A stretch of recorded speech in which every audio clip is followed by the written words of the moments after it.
As coronavirus infections continue to rise, its impact is being felt across various industries. Cooler maker Yeti manufactures its products in China, among other countries. The company reporting earnings this morning, beating on both EPS and revenue. Shares closing a bit lower by 1.5% today. Joining us now from Austin is the CEO, Matt Reintjes. Good to see you again, Matt. Thanks for joining us.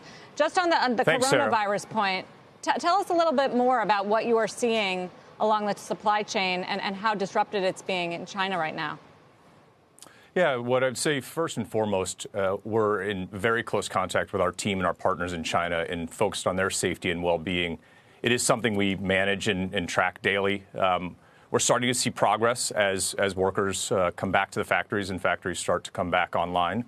But one of the things that we did in late 2019 as part of looking at the tariff situation is we brought some inventory in early, pre-positioned it, and we feel really good about where our business is for the first half this year as we think about launches for products that would have otherwise come out of China. In other words, you're not going to see a delay in getting those products because you have higher inventories?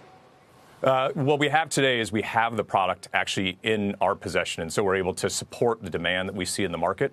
As we go forward, one of the things we're working with our suppliers as they come back online is looking at their production planning, being more directive, working with them on their supply chains so that if there is a prolonged delay in the ramp up, we're able to mitigate and nominalize the risk to us.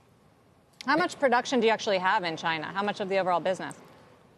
Yeah, a significant portion of our business comes from outside of China. As we talked a lot through 2019, we actually moved a number of supply chains out of China. Our drinkware products come from China, and those are the products that, as we were looking at the potential for List 4B tariffs in 2019, we pre-positioned that inventory in late 2019, leveraged a strong balance sheet, and we'll be able to leverage that inventory while we understand the early days and the prolonged nature of what the coronavirus.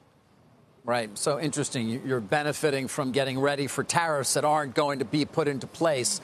I'm Yes. curious, though, are you done moving or changing your manufacturing capacity, or is that something that's going to continue to be reviewed and potentially you're going to move more out of China?